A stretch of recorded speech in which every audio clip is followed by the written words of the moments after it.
வெப்பொழித்த உகலியர்கோன் கழல் போற்றி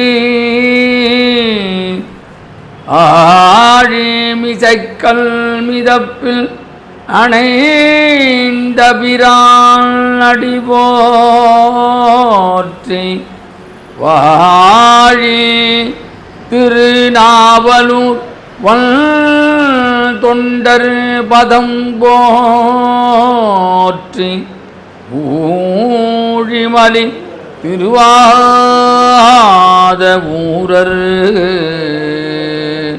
திருத்தாள் போற்றி பிடியத்தல் ஊற்று உம்மை கொள்ள மிகு கரியது விடியதன் ஊரு உமை கொள்ள மிகு கரியது வடி கொண்டே தனதடி வழிபடும் அவரிடர் கட்டி கணபதி வர அருளினன் மிகு கோடை அவரிடர் கட்டி கணபதி வர அருளினன் மிகு கோடை வடிவிடர் பயில் வலி வலம் உரையிறையே அவரிடர் கடி கணபதி வரையருளினன் மிகு கோடை வடிவினர் பயில் வலி வலம் உரை இறையே நம் கடம்பனை பெற்றவள் பங்கேனன் தென்கடம்பை தேரு கர கோயிலான் தன்கடல் அடியேனையும் தாங்குதல் எல்கடன் பணி செய்து கிடப்பதேயே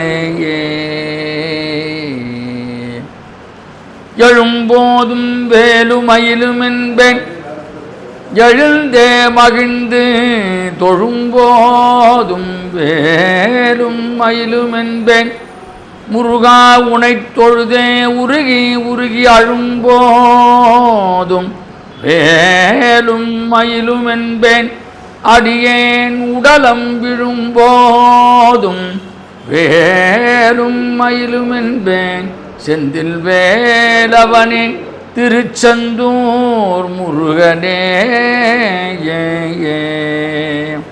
ஒருமையுடன் நினது திருமலரடி நினைக்கின்ற உத்தமர்தம் உறவு வேண்டும் உள்ளொன்று வைத்து புறம் ஒன்று பேசுவார் உறவு களவாமை வேண்டும் பெருமை பெறும் நினது புகழ் பேச வேண்டும் பொய்மை பேசாதிருக்க வேண்டும் பெருநெறி பிடித்தொழுக வேண்டும் மதமான பேய் பிடியாதிருக்க வேண்டும் மறுபு பெண்ணாசையை மறக்க வேண்டும் உனை மறவாதிருக்க வேண்டும் மதி வேண்டும் நின் கருணை நிதி வேண்டும் நோயற்ற வாழ்வில் யான் வாழ வேண்டும் தர்மமிகு சென்னையில் கந்த கோட்டத்துள் வடத்தலம் ஓங்கு கந்த வேளே தன்முகத்துயமணி உன்முக செய்வமணி எந்தன் சண்முக தெய்வ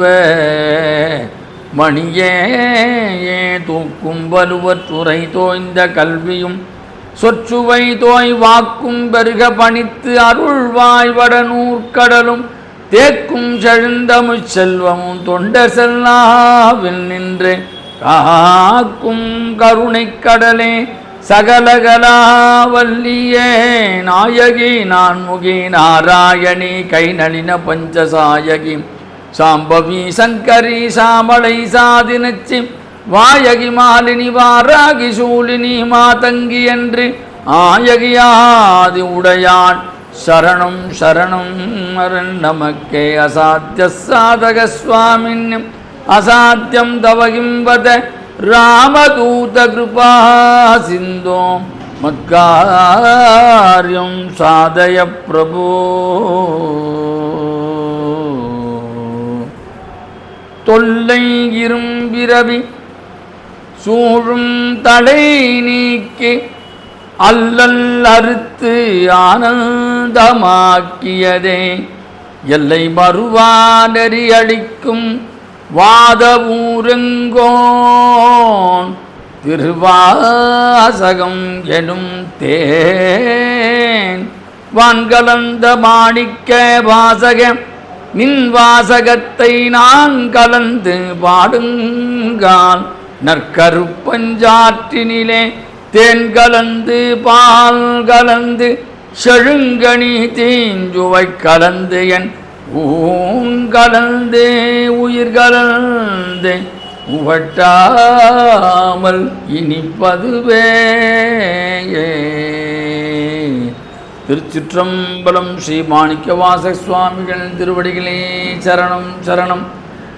ஞானமே வடிவாக விளங்கக்கூடிய ஆது வயலூர் முருகப்பெருமானின் பற்றாத தனிப்பெரும் கருணையினாலும் அடியனுடைய மானசீக குருவாக விளங்கக்கூடிய பூஜ்ய ஸ்ரீ திருமுரு கிருபானந்த வாரியார் சுவாமி திருவடிகளே வணங்கி அருட்பெரும் ஜோதி அருட்பெரும் ஜோதி தனிப்பெரும் கருணையாக விளங்கக்கூடிய ராமலிங்க சுவாமியுடைய திருவடிகளை வணங்கி வந்திருக்கின்ற அடியார் பெருமக்கூடிய திருவடிகளுக்கு நமக்கு நன்றியும் வணக்கத்தையும் தெரிவித்து கொண்டு 120 ஆண்டுகள் கடந்து ஒரு அற்புதமான இந்த சைவசம பக்த சபையிலே 165 நாளும் சொற்பொழிவு நடக்கிறதென்றால் எம்பெருமான் கந்தக்கோட்டை முருகப்பெருமானுடைய திருவருளுக்கு நாமெல்லாம் பாத்திரமாவோம் என்று சொல்லி இந்த தலைப்பிலே சிந்தை மகிழும் சிவபுராணே 32வது அடியிலிருந்து சிந்திக்க கூடியிருக்கிறோம்.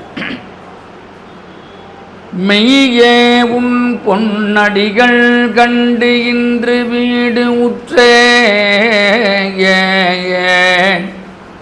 மெய்யே உன் பொன்னடிகள் கண்டு இன்று வீடு உற்றே.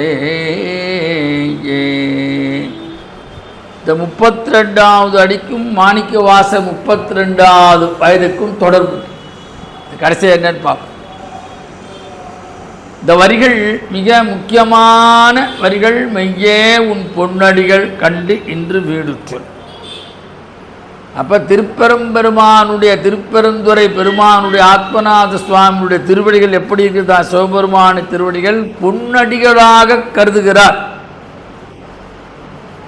ஏன் மகான்கள்லாம் திரும்ப திரும்ப திருவடியை சொல்கிறார்கள் என்றால் திருவடியை பிடித்தால் நம்மை நாம் உய்வித்துக் கொள்ளலாம்.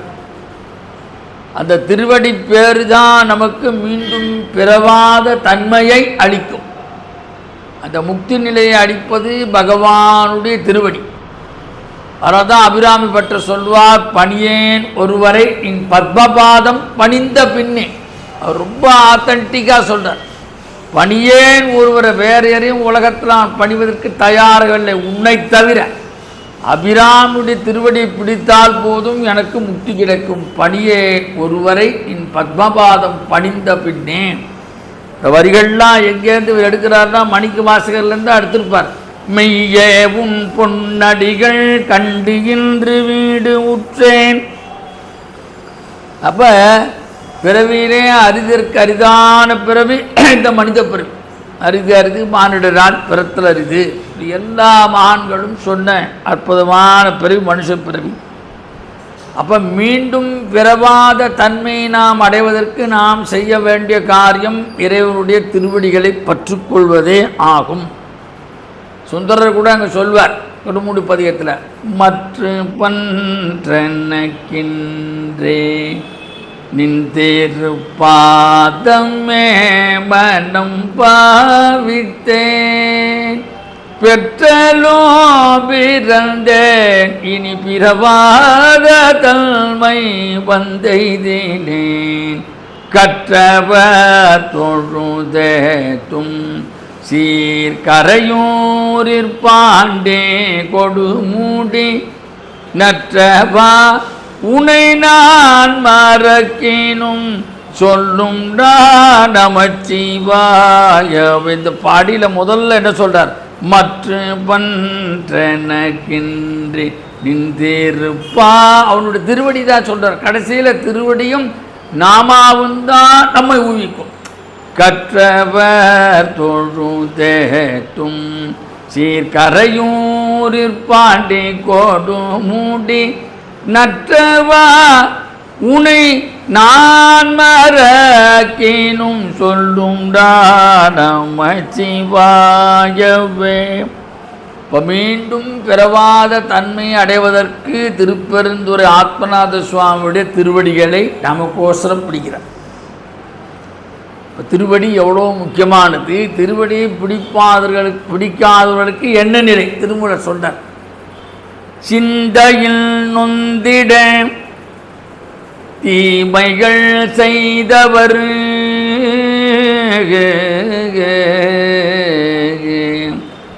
சிந்தையில் நொந்திட தீமைகள் செய்தவர் நுந்திய அணங்கனாய் பிறந்து 100 உரு வந்திடும் புலையராய் மாய்வர் மண்ணிலே. சிந்தையில் நொந்திட தீமைகள் செய்தவர் நுந்திய அணங்கனாய் பிறந்து 100 உரு வந்திடும் புலையராய் மாய்வர் மண்ணிலே. உயர்வான பாடல். இப்போ மனுஷ பிறவியில் தீமை செஞ்ச எப்படி பிறப்பான், நல்லவன் செஞ்ச எப்படி பிறப்பான் சொல்கிறார். லிஸ்ட்டு கொடுத்துறார். மனித பிறவிகளே தீமைகள் செய்தவர்கள் நாயாகவும் புலையராகவும் பிறந்து இந்த மண்ணிலே மடிவார்கள். எவ்வளோக்கு எவ்வளோ கெட்ட சவகாசம் சொல்கிறாங்க பார்த்தீங்களா. இப்போ அவர்கள்லாம் அசக்து என்று சொல்வார்கள். சத்தானவன் இறைவனுடைய திருவடியை பிடித்து கொண்டே இருப்பான். இப்போ மனித பிறவியில் எவ்வளோ தீமைகள் செய்தவர்கள் எல்லாம் நாயாகவும் புலையராகவும் பிறந்து மண்ணில் மடிவர். அதை தான் சொல்கிறார். சிந்தையில் நொந்திட தீமைகள் செய்தவர் நுந்திய சுணங்கனாய் பிறந்து 100 உரு வந்திடும் புலையராய் மாய்வர் மண்ணிலே. இப்போ மனுஷ பிறவி நோக்கம் என்ன அப்படின்னா உயர்வான எண்ணங்கள் சிந்தனைகள் இறைவனுடைய திருவடியை அடைதல், மீண்டும் பிறவாத தன்மையை ஏற்படுவதற்காகத்தான் இந்த மனுஷ ஜென்மம். அதனால தான் ஆதிசங்கர பகவத்பாதா சொல்கிறார் விவேக சூட்டாவண்ட முதல் சொல்கிற ஜந்தூனாம் மனுஷம் துர்லபம். இது மாதிரி அரித பிறவி கிடைக்காது. அவ்வையார் அதை தான் சொல்கிறார், தாய்மானோர் அதை தான் சொல்கிறார். இப்பிறவி தப்பினால் எப்பிறவி வாய்க்குமோ, அடுத்து நம்ம என்ன நமக்கு தெரியாது. அதனால் இருக்கும்போதே மனுஷ ஜென்மாவிலே மீண்டும் பிறவாத தன்மை பற்றி கொள்வதற்கு இறைவனுடைய திருவடியை பிடிமையே அவன் தான் உண்மையானவன். மெய்யே உன் பொன்னடிகள் கண்டு இன்று வீடுற்றேன். அப்போ கீழறி நின்றவர்கள் மறுபிறவியில் கீழான விலங்காக பிறக்க நேரலாம்.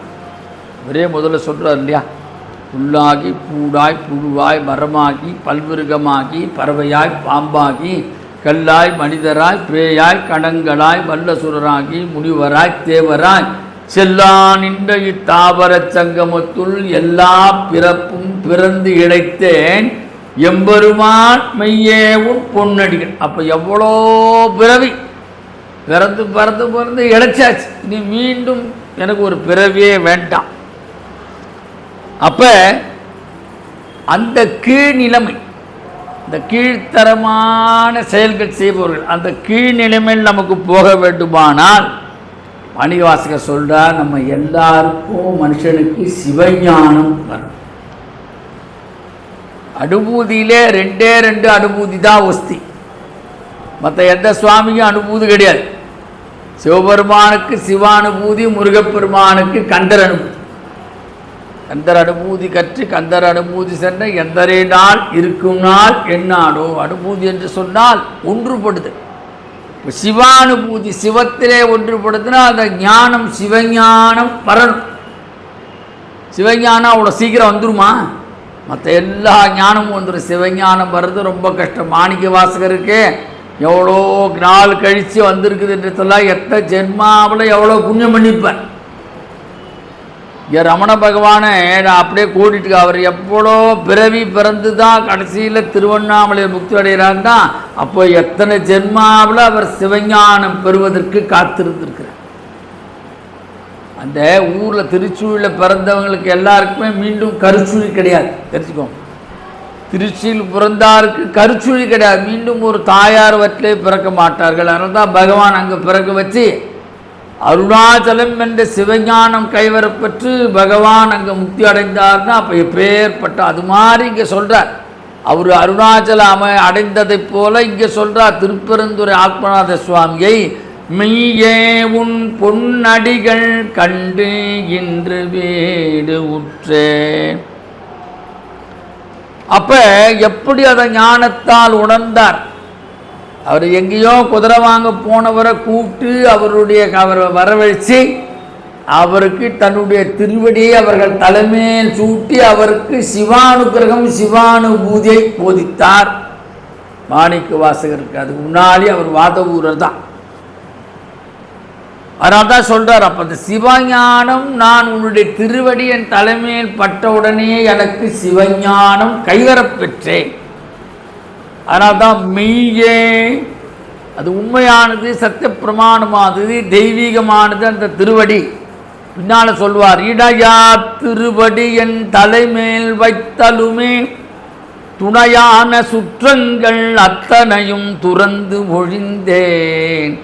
அணையார் புனல் தில்லை அம்பலத்தே ஆடுகின்ற புனையாடன் சீர்வாடி பூவல்லி கொய்யாமோ. திருப்பூவல்லியில் சிதம்பரத்தில் நின்று பாடுறேன், இடையார் திருவடி என் தலைமை, நான் எல்லா சுத்தம் சுகம் எல்லாத்தையும் இருந்து உன்னை மட்டுமே நினைந்தேன். என் தலைமேல் வைத்தலுமே துணையான சுற்றங்கள் அத்தனையும் துறந்தொழிந்தேன். அதனால் அந்த சிவஞானம் அவருடைய திருவடி மேலே பட்டவுடனே அவருக்கு அந்த சிவஞானம் கிடைத்தது. அதனால் மெய்யே உன் பொன்னடிகள் கண்டு இன்று வீடு உற்றேன். இது இந்த லைன்லேயே முன்னால் சொல்வார். ஏன்னா அவர் தான் ஞானாசிரியனாக குருவாக வந்தார் மணிவாசகருக்கு. கோகழி ஆண்ட குருமணி தன் தாழ்வாழ்க. இந்த கோகழி என்ன திருப்பரந்துரைக்கு கோகழி என்று ஒரு பெயர், திருவாவடத்திற்கு அது மாதிரி கோகழி என்று பெயர் உண்டு. ஆனால் இந்த இடத்துல நாம் திருப்பரந்துரை தான் நாம் நோட் பண்ணணும். கோகழி ஆண்ட குருமணி தன் தாழ்வாழ்க. எனக்கு ஞானாசிரியனா எனக்கு ஆட்கொண்டானேன். பின்னால் சொல்றார், சிவன் என யானும் தேறினேன் காண்க. திருகண்ட பெயர் சொல்றார், சிவன் என யானும் தேறினேன் காண்க. அதனால தான் இங்கே சொல்றார், மெய்யே உன் பொன்னடிகள் கண்டு இன்று வீடு உற்றேன். அப்படி என்ன அப்படி பொன்னடிகள்லாம் பெருமானுடைய அந்த திருவடி எப்படி இருக்கிறதா? மாலையில் சூரியன் பார்த்தா ஒரு சிகப்பாக இருக்கும், காலையில் ஒரு சிகப்பு, மாலையில் ஒரு சிகப்பு. இந்த மாலையில் சிகப்பு பார்த்தா சில பேர் அதை மாணிக்க சிவப்பு என்று சொல்வார்கள். அது எப்படின்னா தங்கத்தை கலந்தது போன்ற, மாணிக்கத்திலே தங்கத்தை கலந்தது போன்ற ஒரு அழகான சிவப்பு நிறம். காலையில் சேரும்போது அருணன், அருணாம்புயத்தும் சித்தாம்புயத்தும். காலையில் வரும்போது எப்படி அருணன் இந்திரன் திசை அணுகின, அது ஒரு சக்கச்சவேன்னு அது ஒரு கலர். அப்போ அது மட்டும் இல்லை, சிவபெருமானுடைய அந்த பொன்னிறம் எப்படி இருக்கு சொன்னால், நாம் செய்கின்ற சிவவேள்விகள், சுவாமி செய்கின்ற யாக யஜ்ஞகாரங்கள், அப்போ நாம் இயற்கையாக மரத்தை எரிக்கின்ற பொழுது உருவாகும் அந்த நெருப்பு கூற சிவபெருமானின் அந்த திருமேனி நிறமாக திகழ்கிறது. அப்படி கடுக்கிறார். அதான் பின்னால் சொல்வார், செந்தழல் ஓதிய செம்மை வேதியர்க்கு அந்தியுள் மந்திரம் அஞ்சி எழுத்துமே. செந்தழல் ஓம்பிய யாகம் வளர்க்குறாங்களே அந்த அந்தணர்கள், அவர்களுக்கு எதிராக கடைசியில் அந்தியில் எதிராக முக்கியம்னார். செந்தழல் ஓம்பிய செம்மை வேதியர்க்கு அந்தியுள் மந்திரம் அஞ்சி எழுத்துமே. அப்போ அந்த அக்னியிலேருந்து வருகிற செந்தழல் எப்படி தான் சிவபெருமானுடைய திருமேனி என்ற திருவடியை காண்கின்றதாக இருக்கிறது. அதான் சொல்வார், செந்தழல் பூரை தேரு மேனியும் காட்டி திருப்பெரும் தூரை ஊரை கோயிலும் காட்டி. செந்தழல் பூரை தேரு மேனியும் காட்டி திருப்பெரும் தூரை ஊரை கோயிலும் காட்டி. அந்தடனாகி வந்து காட்டி வந்தாண்டாய் ஆரமுதே பள்ளி எழுந்தருளாய். திருப்பள்ளி சொல்றார், செந்தழல் புரை திரு மேனியும் காட்டி. அவன் உடம்பே எப்படி இருக்குதா, சக்கச்சவே இருக்குன்னா அப்போ திருவடி அப்படியே இருக்கும், அது பொன் போன்று இருக்கிறதாம். அதனால் தான் அந்த செந்தழலை பொன்னடிகள் என்று குறிப்பிட்டு ஞானசம்பந்தர் சொல்றார், கூற்று உதைத்த பொன்னடி. மார்க்கண்டேய கோசரம் இடதுகாலால் கூற்று உதைத்த பொன்னடியாக சிவபெருமானுடைய திருவடி இருக்கிறது. அப்பேற்பட்ட பொன்னடிகளை உடையவன் இந்த சிவபெருமான். அந்த பொன்னடிகளை இவர் கண்டாராம். மெய்யே உன் பொன்னடிகள் கண்டு. அவ்வளோ சீக்கிரம் இது காண முடியுமா, எல்லாருக்கும் அது கிடைச்சிருமான்னா கிடைக்காது. மாணிக்க வாசகர் போன்ற சிவ சிந்தனையிலே இருந்தவருக்கு தான் சொல்கிறார் அவர். சாதாரணமாக அது கிடைச்சிருமா? அந்த பொன்னடிகளை கண்டுன்னா அது நான் எப்படி எனக்கு கிடைச்சது? அவர் திருப்படி வச்ச உடனே நான் என்னை எல்லாத்தையும் இழந்தேன், சிவஞானம் கைவரப்பட்டதனாலே அந்த பொன்னடிகளை காண்பதற்கு சிவபெருமானே எனக்கு தகுதியை உண்டாக்கினான். நாம் கூட சுவாமிகிட்ட இதில் பல முயற்சியெல்லாம் பண்ணுறோம். ஆனால் எல்லாருக்கும் அந்த முயற்சி கிடைக்குதா என்று சொன்னால் கிடையாது. சில பேருக்கு தெய்வாதீனமாக கிடைக்கும். இந்த தெய்வாதீனமாக கிடைக்குன்னா ஏற்கனவே சுவாமி அவருக்கு காணணும், அந்த திருவடியை காட்ட வேண்டும் என்று அவர் சங்கல்பித்துட்டார்.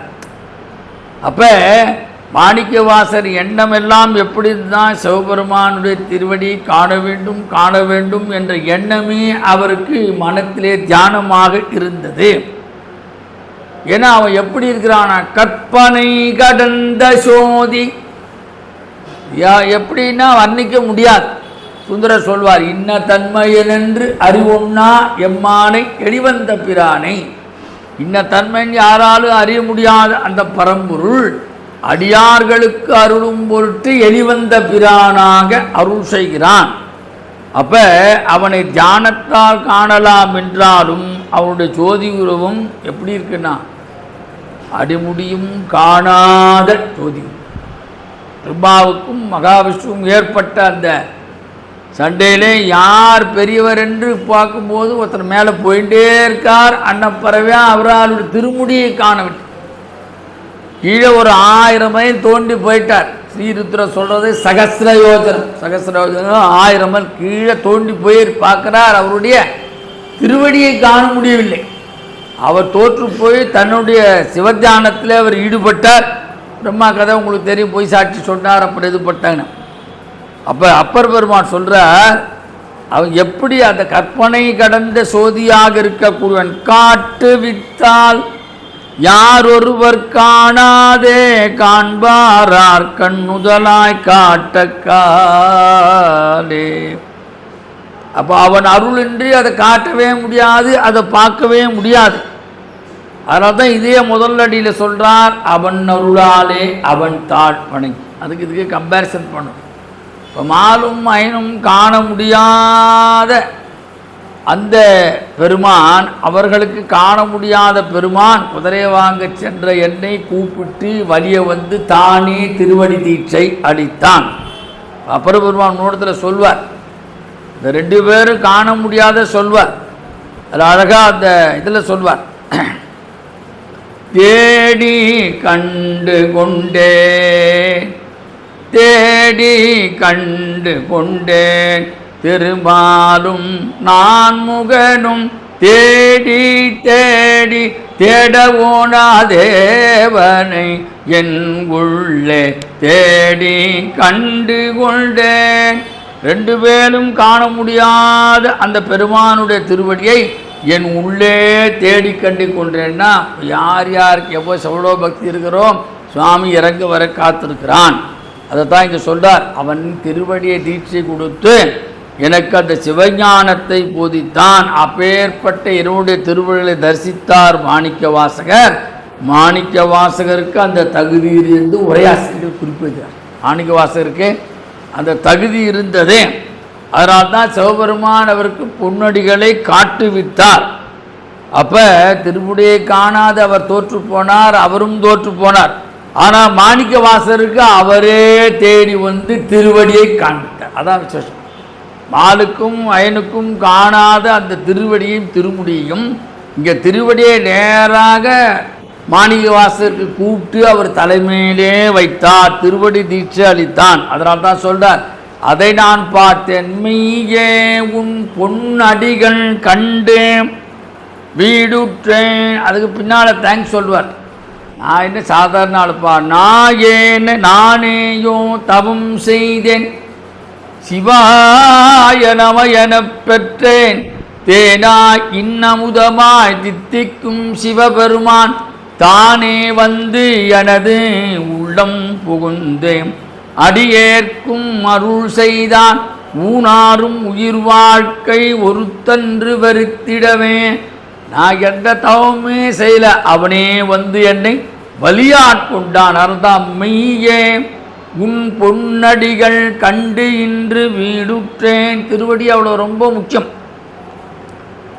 சுந்தரமூர்த்தி நாயனார் திருவதிக்கு போகிறார். திருவதிக்கு போகிறார். அங்கே போனாக்க அப்பர் பெருமான் பாடிய ஸ்தலமுள்ள, அதனால் அதில் காலு பதிகூட சென்று பக்கத்தில் சித்தவடம் என்ற ஒரு மடத்தில் தங்குறார். நல்ல தூக்கம். சிவபெருமான் எப்படி வந்திருக்கார், ஒரு வேதிர் வேதத்தில் வந்து அவருக்கு நாம் திருவடி தீட்சை கொடுக்கணும்.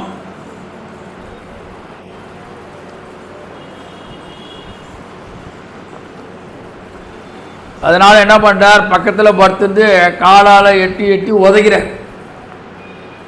யாரா சுந்தரர் எட்டி எட்டி உதைச்சா எழுந்து, யோ என்னையா பண்ணுற வயசானவரை தள்ளிப்படி அப்படின்னார். வயசாகிடுதுன்னு அவர் சொல்கிறார். பார்த்தா மறுபடியும் பண்ணுறார். மறுபடியும் கடைசியில் பார்த்தார், அந்த பாதத்தை தூக்கி அவர் தலைமையில் ஒரு இடிச்சு அப்படியே சுவாமி என்னையா அப்படின்னு பார்த்தாக்க சுவாமி அப்போ சசரீரியாக சொல்கிறாரா, பா சுந்தரா உனக்கு இன்னும் என்னை தெரியவில்லையா அப்படின்னு சுவாமி ஒரு சடநேர காட்சி கொடுத்து மறந்தாராம். அப்போ நமக்கு அருள் செய்தவன் இறைவனே, அவனே உரைத்திருக்கிறான், அவனே வந்து நம்ம உணர்த்திருக்கிறான். நான் இன்னும் இவ்வளோ அசட்டியாக இருந்துட்டேன். அதில் சொல்கிறேன், தம்மானை அறியாத சாதியார் உளரே, தம்மானை அறியாத சாதியார் உளரே, சடை மேற்கொள் பிறையானை விடமேற்கொள் விகீர்த்தன், கைபாவின் முறியானை கரிகாட்டியாடல் உடையானை, விடையானை கரை கொண்ட கண்டத்தே, எம்மானடித்துண்டு என் முடிமேல் வைத்திடும் இன்னும் ஆசையால் வாழ்கின்ற அறிவிலாதாயேன், எம்மானை எரிகடல் வடவீரட்டாரத்தும் உறைவானை இறை போதே, மகிழ்வன் போலியானே. வந்திருக்கிற சிவபெருமான் இந்த பதிகத்தில் சொல்கிறார், சிவபெருமான் வந்து இப்போ வந்திருக்கிறான், என் மேலே காலை இடிக்கிறான், அதை கூட தெரியாத இப்படி விளையாட்டு முகாம் அவர் வேண்டிக் கொள்ளும் பொழுது திருவடியை காட்டுவது இறைவனுடைய தன்மை. எல்லா அடியார்களுக்கும் இறைவனுடைய திருவடி தீட்சை பெற்றால் மீண்டும் பேர் கிடைக்காது, பிறவியாக பேர். அதனால் முதல்ல சுந்தரர் மேலே அவர் கையை போட்டார். அப்போ என்ன சொல்கிறார், கடைசியில் சுவாமி தரிசனம் கொடுத்துட்டு போனோடனே என்ன சொல்கிறார் பாருங்க, அறிவிலானாயே. தன்னை தாக்குற பற்றிக்கெல்லாம் சுவாமி தான் வந்திருக்கான்னு எனக்கு தெரியல, அறிவிலானாயேன். ஆனால் மணிவாசருக்கு அப்படி இல்லை, கூப்பிட்றார். கூப்பிட்டு வந்து வாயா, அவர் திருவடியை தூக்கி தலையில் சூட்டினார். அதனால் சொல்கிறார், திருவடியை தன்மேல் அவனே வைத்தான். அதை கண்டுற்றவர் மணிவாசகர். மெய்யே உன் பொன்னடிகள் கண்டு இன்று வீடுற்றேன். அப்போ மாணிக்க வாசகர் நினைக்கிறார், இறைவனுடைய திருவடியை கண்டுமே மோட்சமாக வீட்டை சிவஞானத்தை அடைந்தேன். இதுக்குள்ளே சொல்கிறார், உரையாசிரியர் சொல்கிறாங்க, இறைவன் திருவடியை கண்டதுமே திருப்பெருந்துறையிலே மோட்சமாகி வீட்டை சிவஞானத்தை அடைந்தேன். அதனால் என்ன சொல்றால், வீடு உற்றேன் என்பது கடவுள் தரப்பெற்றதாக. மெய்யே உன் பொன்னடிகள் கண்டு இன்று வீடு உற்றேன். அப்போ உற்றேன் என்றால் என்ன அர்த்தம்? ஞானம் அடைந்த பின்பு. எந்த ஞானம்? சிவபெருமான் திருவடியை தலையில் வைத்து அவருக்கு பஞ்சாட்சரம் சொன்னேன், அவருக்கு கிடைத்தது சிவஞானம். அந்த சிவஞானம் அடைந்த பின்னே வீடு அடைதலும் வெவ்வேறு செயல்கள் இல்லை, இரண்டுமே ஒன்று தான். அப்படி தான் சொல்கிறார். மெய்யே உன் பொன்னடிகள் கண்டு இன்று வீடு உற்றேன். அது எப்படி இருந்ததா? காயாகி பழமாகி பழத்தில் நின்ற இரதங்கள் நுகர்வானும் தானேயாகி நீயாகி நானாகி நேர்மையாகி நெடும் சுடராய் நிமிந்து அடிகள் நின்றவாறே. பழத்தில் நல்ல பழம், கனிஞ்ச பழம், அதை சாப்பிட்றதான் ருசிக்க முடியும். சப்பு கொட்டுறாங்கிட்ட, ஆஹா என்ன டேஸ்ட்டாக இருக்குது பழம். இப்போ பாதிரி மாம்பழம்லாம் இப்போ வரதில்லை. ஒரு காலத்தில் பாதிரி மாம்பழம்லாம் அவ்வளோ வசதியாக இருக்கும். அது மாதிரி சேலம் மல்கோ, அது அது வாங்கிறதுக்குனே ஒரு குரூப் வரும் சேலத்தில். அவ்வளோ ருசியாக இருக்கும். அந்த ருசிக்குள்ளே யார் இருக்கிறான் என்று சொன்னால் அந்த ருசியாக இருப்போன் இறைவன். அதைத்தான் இங்கே சொல்கிறார். பழத்தை தின்பவன் தான் அதன் சுவையை அனுபவிக்க முடியும். ஆனால் பழத்தை பக்குவமாக ஒரு ஆன்மா நுகரும் பொழுது கடவுளும் அதை உடனிருந்து சுவைப்பதாகும். இதுதான் பாரதி அழகாக சொன்னான். தீம்பழம் தன்னின் சுவையே சக்தி, நாம் தெய்வத்தை என்னும் நினைவே சக்தி. நல்ல அருமையான பழம் இருக்குது. அந்த பழம் நாம் எவ்வளோ ருசியாக நாக்கு சப்பு கொட்டி சாப்பிட்றோமோ, சாப்பிட்டு முன்னே அது மறைஞ்சு போயிடும். அந்த சுவை இருக்குது பாருங்க, நாக்கள் எத்தி ஊற ருசிக்கிறோம் பாருங்க, அந்த சுவை இருக்கிறதே அதுதான் பராசக்தி என்கிறான். தீம்பழம் தன்னின் சுவையே சக்தி, நாம் தெய்வத்தை என்னும் நினைவே சக்தி. பாரதியார் இதை படிச்சிருப்பார். மெய்யே உன் பொன்னடிகள் கண்டு இன்று வீடுற்றேன். அப்போ அந்த திருவடி பேர் எப்பேற்பட்ட உயர்வானது. வயிற்று பசியோடு வேட்டையாடுவதற்கு போகிறார் கண்ணப்ப நாயனார். போனால் குடுமி தேவரை பார்த்துட்டார். 6 நாட்கள் உண்ணாமல் உறங்காமல் இருந்தார். ஏன்? அந்த 6 நாளில் அவருக்கு மோட்சம் சுவாமி கொடுக்க போகிறார். கண்ணப்பருக்கு ஒன்றும் எழுத படிக்க தெரியாது. அவர் காட்டில் இருக்கிற ஒரு வேடுவன்.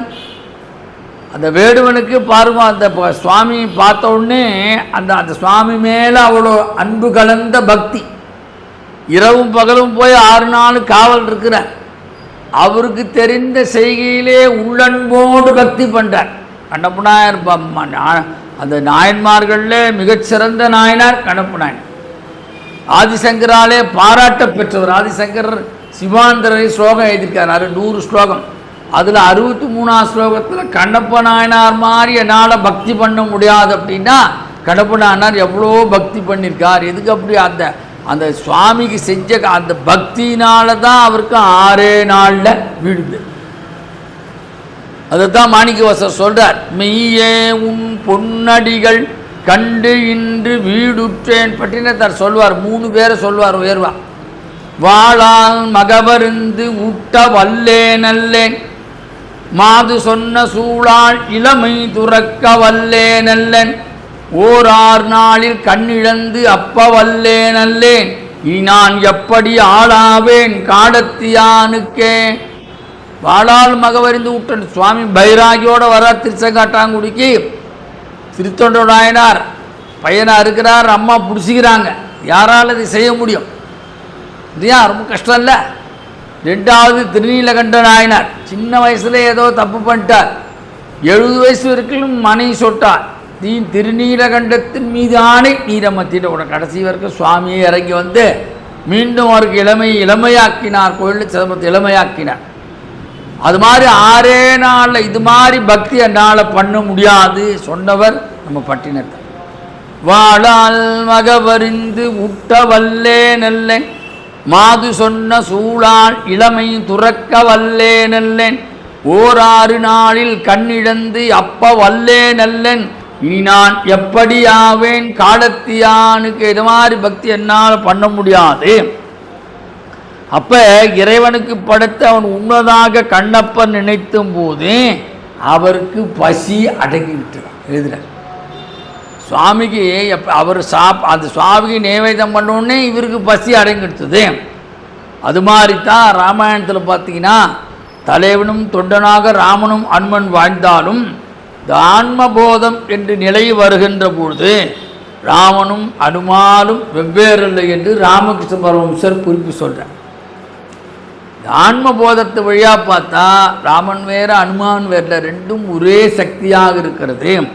அதைத்தான் மாணிக்க வாசகர் வேறல்ல, அங்கே சிவபெருமான் திருப்பெருந்துறை சிவபெருமான் வேறல்ல என்ற ஒரு நிலையை உணர்ந்துதான் மீயே உன் பொன்னடிகள் கண்டு இன்று வீடுற்றேன். இது 32வது ஸ்டான்ஸா.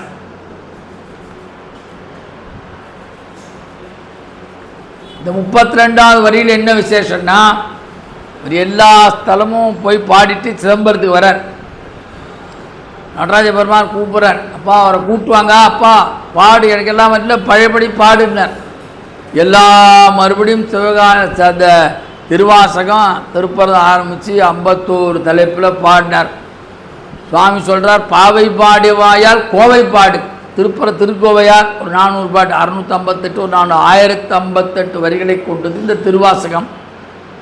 சுவாமி போயிட்டு எழுதி வச்சுட்டு இது திருச்சிற்றம்பலமுடையான் கைப்பட எழுதியது என்று சுவாமிக்கு அவர் போயிட்டார் மடத்துக்கு. சுவாமி மறைஞ்சுட்டார். பஞ்சாக்கரை படியில் வச்சுட்டு காலையில் வந்து தீட்சரெல்லாம் வந்து பார்க்குறாங்க. பார்த்தா பஞ்சாக்கர் படியில் எழுதியிருக்குது, சிவபெருமானுடைய கையெழுத்து அதில் இருக்குது. இந்த ஓலைச்சூடு எப்போ எங்கே இருக்குன்னா இப்போ பாண்டிச்சேரியில் இருக்குது, அம்பலத்தாறு மடத்தில் இருக்குது. அது ஒரு சிவராத்திரி என்று அதை திறந்து காண்பிப்பதாக சொல்கிறார். நான் அடியேன் சென்று பார்க்க சொல்கேன் சமீபத்தை செய்தி. அப்போ இதன் பொருள் என்ன என்று தீட்சரில் போய் கேட்குறார். அழைச்சி வந்து, சுவாமி மணிவா வாத பொருள் சொல்ல அம்பலவாணன் எழுதியது, நீங்கள் தானே மாணிக்க வாசகர், அதனால் இந்த பொருள் என்ன என்று கேட்கிறார்கள். தில்லைவ 3000 பேர். இதோ நடராஜ பெருமான் அப்படின்றார். நேரம் உள்ள ஐக்கியமாயிட்டு. அதனால் இந்த 32வது அடியில் மணிவாசகர் சொல்ல வந்த விஷயம் சுவாமியை அவர் அடைய போகிறார் பின்னால். இந்த 34வது அடியில் சொல்லிட்டார், மீயே உன் பொன்னடிகள் கண்டு வீடுற்றேன். அப்போ சிவபெருமானை அவர் தில்லையிலே கலந்த போது அவருக்கு வயது 32. அப்பேற்பட்ட உயர்வான அடிகள் இந்த 32வது அடிகள் என்று சொல்லி நாம் 33வது அடியிலே சிந்திக்க கிளம்புகிறோம். உய்யின் உள்ளத்துள் ஓங்காரமாய் நின்ற, உய்ய என் உள்ளத்துள் ஓங்காரமாய் நின்ற, எல்லா மந்திரங்களுக்கும் தலைமையான மந்திரம் ஓங்காரம். இந்த ஓம் என்று சொல்லாமல் எதுவுமே நம்ம சனாதன தர்மத்தில் கிடையாது. ஓம் சொன்னாதான் அதுக்கு வீரியமே ஜாஸ்தி. எல்லா மந்திரங்களுக்கும் காயத்ரி மந்திரம் ஓம் பூர்புவஸ்வஹ தத்சதுரேண்யம் பர்கோ தேவஸ்ய தீமஹி தியோ யோன பிரச்சோதயாத். எல்லாமே இறைவன் எப்படி இருக்கிறான்னா ஓம்கார தத்துவனாக இருக்கிறான். அகாரம் உகாரம் மகாரம் மூன்றும் சேர்ந்து ஓம்கார். பாம்பன் சுவாமி போட்டிருக்காங்க பாருங்க. ஓம்காரத்துக்குள்ள தான் இந்த 44 நாமாவளி செய்திருக்கிறார். எல்லாத்துலேயும் ஓம் வரும். எங்கள் அந்தணர்கள் அனுஷ்டானம் பண்ணும்போது சத்தியாகமும் முதல்ல ஓம் அச்சுதாய நமஹ, ஓம் அனந்தாய நமஹ, ஓம் கோவிந்தாய நமஹ. இந்த ஓம் சொல்லாத எது செய்தாலும் உலகத்தில் சிறப்பாக எல்லாவற்றையும் இந்த பிரபஞ்சமே ஓம்கார தத்துவமாக இருக்கிறது. அப்போ ஓம் என்ற மந்திரமாய் என் உள்ளத்தில் நின்றவன் ஓம் என்று சொல்லாத மந்திரங்கள் பயனற்றோம். 44 நாமாவளி நீங்கள் எவ்வளோ தடவை ஓம் ஓம் ஓம்னு சொல்லி பாருங்க, உங்களிடத்தில் அதீதமான ஒரு சக்தி வந்துடும். அதுதான் பாம்பன் சுவாமி சும்மாலாம் போடல. ஏன் ஓம் சரவண பவ சொல்லி பாருங்க, அதுக்கு தனி ஆற்றல் உண்டு மந்திரங்களுக்கே. அதை கரெக்டாக ப்ரொனவுன்சியேஷன் உச்சரிக்கணும். அப்போ ஓம் என்று சொல்லாமல் மந்திரத்தை உச்சரிப்பவர்கள் நரகத்தில் வீழும். நான் சொல்ல வியாக்கியானம் சொல்லு. ஓம் என்று சொல்லாமல் மந்திரத்தை எவர் உச்சரிக்கிறார்களோ அவர்கள் நரகத்தில் வீழ்வார்கள். ஜபங்கள்ல மிகச்சிறந்த ஜபம் ஓம்கார ஜபம். சன்னியாசியெல்லாம் இருக்காங்கல்ல, அவங்களாம் என்ன பண்ணுவாங்க, எப்போ பார்த்தாலும் ஓம் தான் சொல்லுவோம், வேறு ஒன்றும் மந்திரமே கிடையாது. தூக்கத்தில் கூட ஓம்கார் தான் சொல்லுவாங்க, திரும்ப திரும்ப திரும்ப திரும்ப திரும்ப ஓம்கார் தான். ஓம்கார நிலைக்கு நம்ம எவ்வளோ சொல்கிறோமோ நமக்கு ஒரு அதீதமான நிலையை இறைவன் உருவாக்கி கொடுத்துருவான். ஓம் என்ற எழுத்து அவர் சொல்கிறார் சுவாமி சித்பவானந்தா, ஜாதி பேதம் இல்லாமல் யார் வேண்டுமானாலும் ஓதல். நீங்கள் ஒன்று நீங்கள் இவரே செட்டியார் நீங்கள் முதலியார் அப்படிலாம் கிடையாது. இந்த ஓம் என்ற மந்திரம் உலகத்திற்கே பொதுவானது, யார் வேணாலும் ஓதலாம். இப்படி அவர் எதை கொடுத்து சொல்கிறார், பதஞ்சலி யோக சூத்திரத்திலே இது மாதிரி ஒரு வியாக்கியானம் வருகிறது, பதஞ்சலி யோக சூத்திரம். அதனால தான் பாம்பன் சுவாமிகள் இந்த 44 நாமாவளியும் குமாரஸ்தவத்தை ஓம் ஓம் ஓம் என்று அழகாக எழுதி நமக்கு கிடைத்த மிகப்பெரிய ஒரு பொக்கிஷம் இந்த குமாரஸ்தவம். இது நீங்களாம் தினமுமே அதை பாராயணத்தை முருகன் படத்தை போட்டு அர்ச்சனை பண்ணலாம். அவ்வளோ அற்புதமான மந்திரம். முருகனை அடைவதற்கு இதை விட ஒரு எளி நீங்கள் வேதம் கூட படிக்க முடியாது, ரொம்ப கஷ்டம். ஆனால் இது சொல்லிடலாம். அவரே சொல்கிறார் பாருங்க, ஓம் வேத பதையே நமோ நமஹ. எல்லாத்துக்கும் ஓம் வந்துருச்சுன்னா அங்கே வேதம் வந்து நிற்குது. வேதத்துக்கு ஆரம்பம் என்னன்னா முடிவு ஓம்கார். எல்லாமே ஓம் என்று தான் ஆரம்பிக்கிறது. அப்போ காயத்ரி மந்திரம் எப்படி ஆரம்பிக்கிறது, ஓம் ஓம் பூர்புவஸ்ஸுவஹ தத்சவிதுர்வரேண்யம் வர்கோ தேவஸ்ய தீமஹி தீயோ யோ ந பிரச்சோதயாத். எல்லாம் ஓம்கார். இந்த பிர என்றால் மிகவும் பெரியது, நவ என்றால் புகழ் மற்றும் புதுமை, புதிய புகழ் நிலையை கொடுக்கும் இந்த ஓம்கார ஜபம். பிர பெரியதாகிய பிரபஞ்சம், நான் இல்லை உங்களுக்கு. அதனால் ஓம் என்பது ஜபம் செய்வர்களுக்கு அதுவே ஒரு மோட்ச சாதனமாக அமைகிறது. உய்ய என் உள்ளத்துள் ஓங்காரமானின்ற, அது மோட்சஸ்தானத்தினால் அமைவதாலே அதை எல்லாரும் ஓதி வீடு பேறு அடையலாம். அது குருமுகமாக எடுத்துட்டீங்கன்னா ரொம்ப இன்னும் விசேஷம். எதுவுமே இந்த தீட்சை வாங்கிறதுலாம் குருமுகமாக தான் வரணும். அந்த குரு அவர் எப்படி இருக்கார் நமக்கு தேவையில்லை, நம்மளோட அதிகமாக படிக்காம அவர் குரு ஒருத்தரை ஏற்றுட்டாச்சுன்னா குரு என்ன சொல்கிறாரோ பழக்கத்தை வேண்டாம் விழணும். அப்படி மாதிரி தான். ஏன்னா குரு பக்தி அவ்வளோ வசத்தியான பக்தி. மகாபாரத்தில் ஏகலைவன் கடைசியில் வரைக்கும் முடியாது, மறக்க முடியாது. அதுமாரி துரோணாச்சாரியும் மறக்க முடியாது. ஏகலைவன் மாதிரி ஒரு குரு பக்தி யாராலையும் பார்க்க முடியாது. அதை அவர் சொல்லித்தர மாட்டேன்ட்டார், நீ வேடுவன் அப்படின்னு.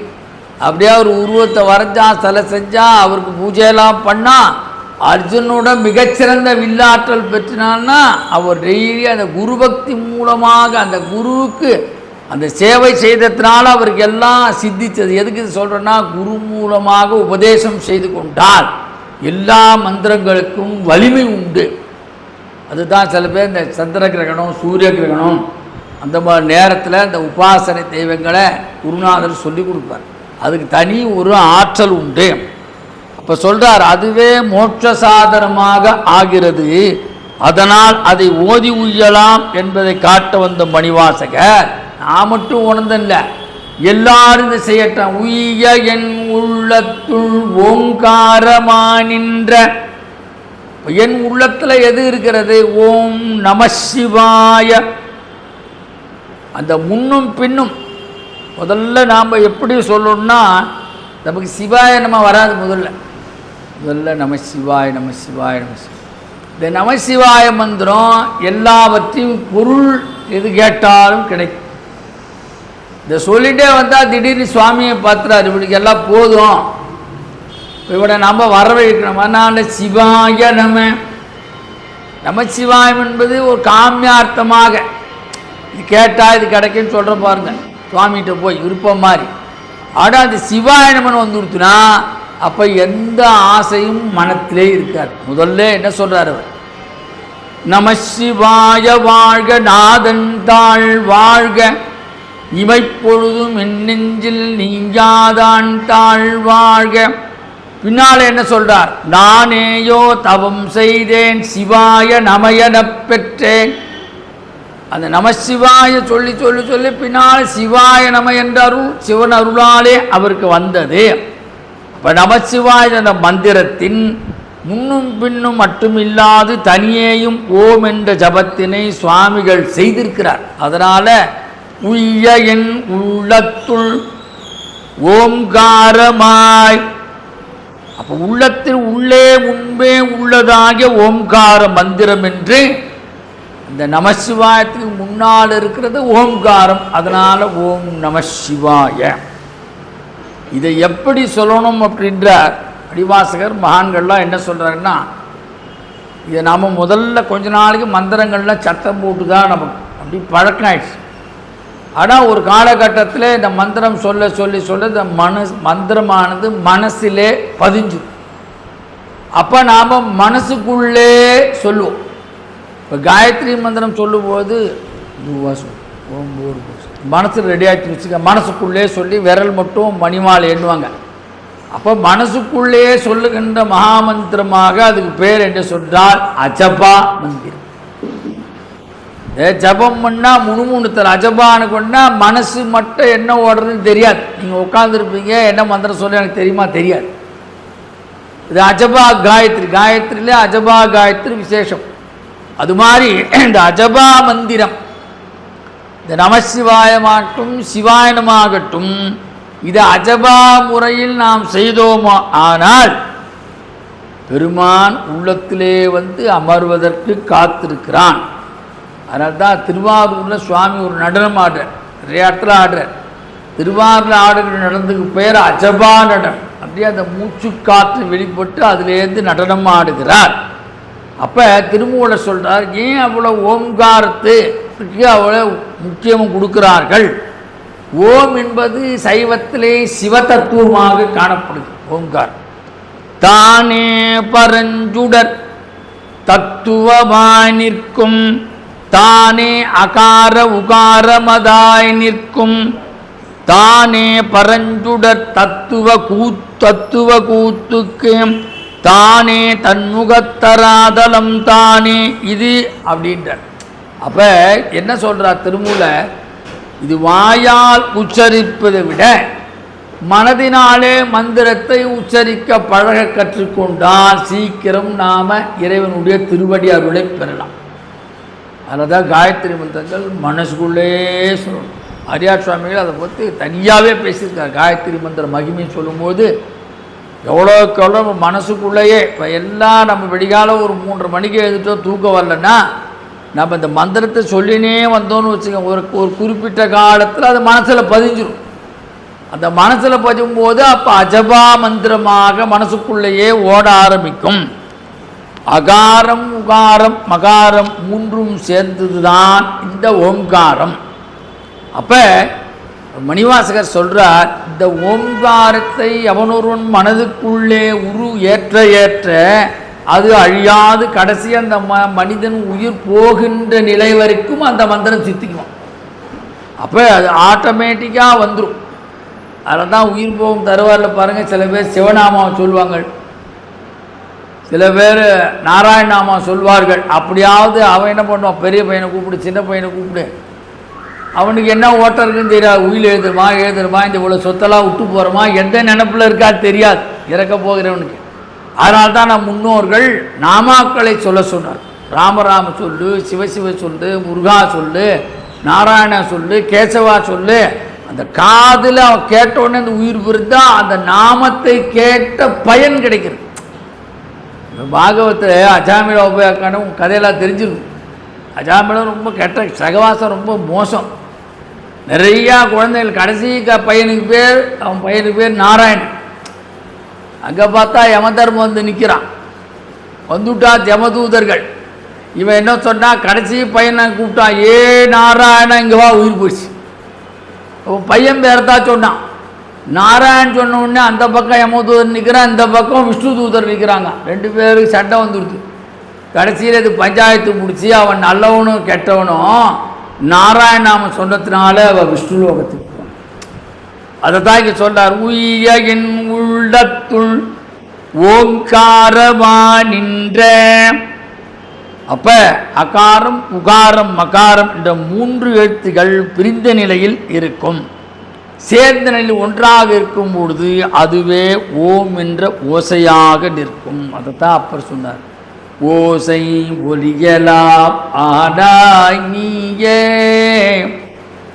ஓசை ஒலியலாம் ஆனாய் நீயே, உலகுக்கு ஒருவலாம் நின்றாய் நீயே, வாச மலரலாம் ஆனாய் நீயே, மலையான் மருகனாய் நின்றாய் நீயே, தேச விளக்கலாம் ஆனாய் நீயே, திருவையாறு அகலாத செம்பொற்சோதி.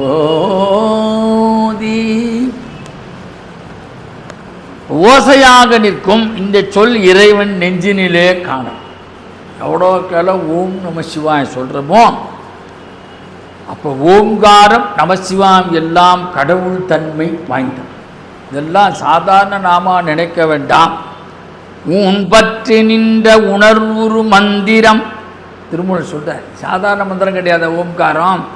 ஊன் பற்றி நின்ற உணர்வுறு மந்திரம், தான் பற்ற பற்ற தலைப்படும் தானே.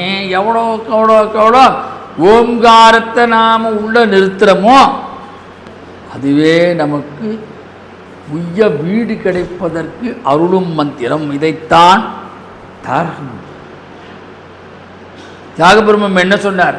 ராம மந்திரம் ஜபித்தோ, ராம மந்திரம் ஜபித்தோ. அதான் என்ன, யார் யார் எந்த பக்தியில் இருக்கிறாங்களோ அந்த மந்திரத்தை உச்சரிக்கணும். எல்லா மந்திரங்களுக்கும் தலையாய மந்திரம் ஓம்காரம். அப்ப இதை என்ன சொல்கிறார்கள்? இதைத்தான் தாரக மந்திரம். தாரகம் என்று சொன்னால் தாண்டுவது என்று பொருள். எதை தாண்டுகிறது? இப்ப கப்பலுக்கு தாரகம் என்று ஒரு பெயர் உண்டு தமிழ். கப்பலுக்கு தாரகம் என்று ஒரு பெயர் உண்டு தமிழ்.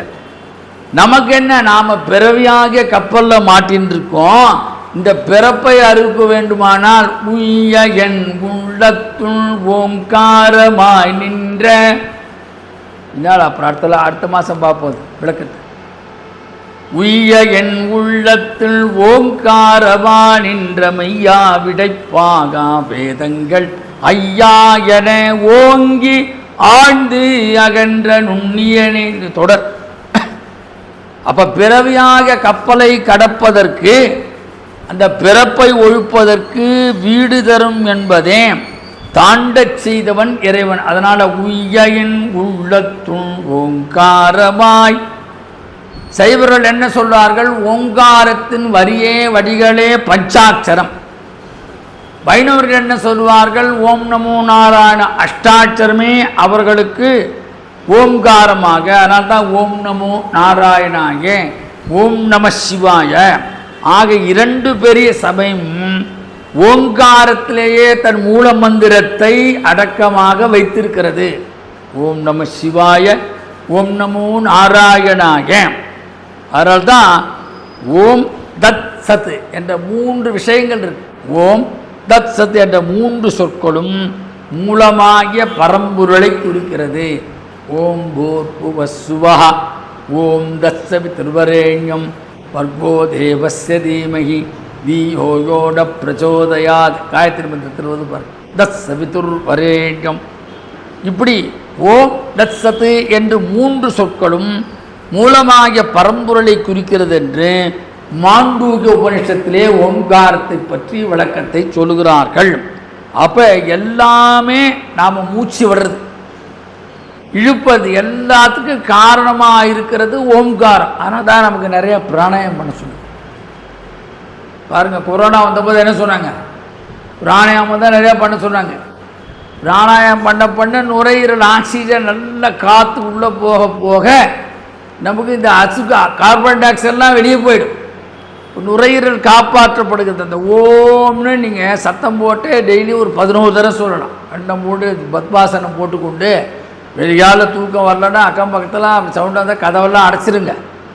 ஓம்னு ஒரு 11 தடவை சொல்லி பாருங்கள். அது அப்புறம் நீங்கள் சொல்லி பார்த்து அங்கே சொல்லுங்கள், அந்த பயனே தனி. அதான் ஓம்காரம் ரொம்ப முக்கியம். அப்போ மணியின் நாதம், மணி அடிக்கிறோம்ல, அதுக்குள்ளே என்ன சத்தம் இருக்குது? ஓம்கார். கடல் இறைச்சலாக இருக்குன்னு சொல்கிறோம், அது ஓம்கார சத்தம். காட்டில் போகிற ஒரே ஓசை இருப்பார் காற்று, அது ஓம்கார். அருவி தண்ணி கொட்டுறதே அது ஓம்கார். வாயு ஓசை எல்லாவற்றிலும் ஓம்கார சத்தம் உள்ளடங்கி உள்ளது. அதனால தான் விநாயகரை சொல்லும் பொழுது மூலாதாரமூர்த்தி ஓங்கார வடிவமானவர், பிரணவஸ்ய வக்ரதுண்டம், அவர் ஓங்கார வடிவமாக இருக்கிறார். அப்புறம் முருகப்பெருமான் மயில் பாருங்க தோகை விரித்தாடும். அதை பார்த்தீங்கன்னா தமிழில் இருக்கிற அழகு தான் பாருங்கள் ஓம்கார். வடமொழி அழகு இப்படி இருக்கும், ஆனால் தமிழில் இருக்கிற அழகு பாருங்கள் ஓம்காரம், அது தனி சிறப்பு. அப்போ மயில் தோகை வைத்தாது பார்க்கும்போது ஓம்கார தத்துவமாக இருக்கிறது. மூலத்து வாரத்து மூளும் ஒருவனை மேலை துவாரத்து மேனுர நோக்கி முன் காலுற்ற காலனை காய்ந்தி அங்கியோகமாய் ஞாலக்கடவுர் நலமாய் இருந்ததே. அப்போ மூலாதாரத்திலேருந்து இது கிளம்பணும். அதான் ஔவையார் சொல்கிறார். ஔவையாரோட வேறங்கள் பூரா ஓங்கார தத்துவத்தை சொல்லுது. மூலாதாரத்தின் 3 கண்ணனை காலால் எழுப்பும் கருத்தறிவித்தே அமுத நிலையும் ஆதித்தன் இயக்கமும் குமுத சகாயன் குணத்தையும் கூறி இடச்சக்கரத்தின் ஈரட்டு நிலையும் உடற்சக்கரத்தின் உறுப்பையும் காட்டி ஷண்முக தூளமும் சதுர்முகம் காட்டி எண்முகமாக இனிதர கருளி என்று அப்படியே சொல்லி கடைசியில் சொல்கிறார். சத்தத்தின் உள்ளே சதாசிவம் காட்டி சித்தத்தின் உள்ளே சிவலிங்கம் காட்டி அணுவிற்கணுவாய் அப்பாலுக்கு அப்பாலாய் கணுவுற்று நின்ற கரும்புளே காட்டி வேடமும் நீரும் விளங்க நிறுத்து கூடுமை தொண்டர் குழாத்துடன் கூட்டி 5 அக்கரத்தின் அரும்பொருள் தன்னை நெஞ்சக்கரத்தின் நிலையறிவித்து தத்துவ நிலையை தந்து எனையாண்ட வித்தக விநாயகா விரைகடல் சரணேசன். அப்போ எப்படி இருக்கான் சுவாமி? ஓம்கார தத்துவமாக இருக்கிறதுனால தான் அந்த விநாயகர்கள் அதை சொல்றது. அப்ப அகத்தில் செய்யும் அந்த ஓம்காரம் இருக்கிறதே, அது நிறைய பலன்களை இருக்கிறது. அப்போ சொல்கிறார். உதாரணத்துக்கு மார்க்கண்டேயர் தனக்கு 16 வயசு நிறைய போகிறது. யமதர்வாஜா பின்னாலே வரார். அவர் ஒரு 88 சிவாலயம் கடைசியாக திருக்கடூர் வந்தபோது அவர் உள்ளம் பூரா ஓம் நம சிவாய ஓம்காரமாகவே இருந்தது. அதனால தான் அவருக்கு மரணமில்லாத ஈசன் அவருக்கு நித்திய சிரஞ்சீவை அளித்தான். அப்போ தியான மந்திரமாய் ஓம்காரத்தை நாம் சிந்திக்கலாம், தியான மந்திரமாக இதை ஏற்றுக்கலாம். ஆக அக வழிபாட்டில் இந்த பிரணவத்துக்கு முக்கியம் சொல்லப்படும். அதனால தான் அவர் இதை செய்திருக்கார். உய்ய என் உள்ளத்துள் ஓங்காரமானின்ற பேர் கட்ட ஓம்காரமான அந்த சிவஞானத்தை தன் உள்ளத்தை அகவழிபாடு செய்து இறைவனை வணங்கினார். அவர் உள்ளம் பூராவும் பஞ்சாட்சரமாகிய ஓம்காரமாக சாதம் பண்ணினார் என்று சொல்லி இந்த அளவிலே இதை நிறைவு செய்கிறோம். இதன் தொடர்ச்சி அடுத்த மாதம் நிகழும். 6 தடந்தோள் வாழ்க, 6 முகம் வாழ்க, வெற்பை கூடுசை தனிவேல் வாழ்க, உக்குடம் வாழ்க, செவ்வேள் ஏரிய மஞ்சை வாழ்க, யானைதன் அணங்கு வாழ்க, மாறிலா வள்ளி வாழ்க, வாழ்க சீரடியாரெல்லாம் ஏற்றும் மகிழேறு விளையாடு முகமுன்று, ஈசருடன் ஞான மொழி பேசும் முகமுன்று, கூறும் அடியார்கள் வினை தீர்க்கும் முகமுன்று, குன்றுருவவேல் வாங்கி நின்ற முகமுன்று, மாறுபடு சூரரை வதைத்த முகமுன்று, வள்ளியை மனம் புணர வந்த முகமுன்று, 6 முகமான பொருள் நீ அருளல் வேண்டும், ஆதி அருணாச்சலம் அமர்ந்த பெருமாளே, ஆதி அருணாச்சலம் அமர்ந்த பெருமாளே, அமர்ந்த பெருமாளாக ஸ்ரீதர் வந்து ஆசீர்வாதம் பண்ண வந்திருக்கார். ஒரு வார்த்தையில் பேசும்படி கேட்டுக்கொள்கிறேன்.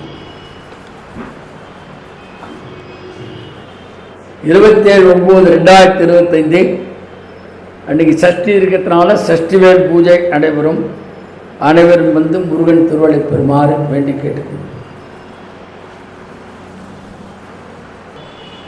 இன்னைக்கு வந்து சுவாமியோடைய சொற்பொழி கேட்கணும்னு ஆசையாக ஓடி வந்தது. கரெக்டாக வரும்போது மங்களம் பாடி முடிச்சிட்டாரு.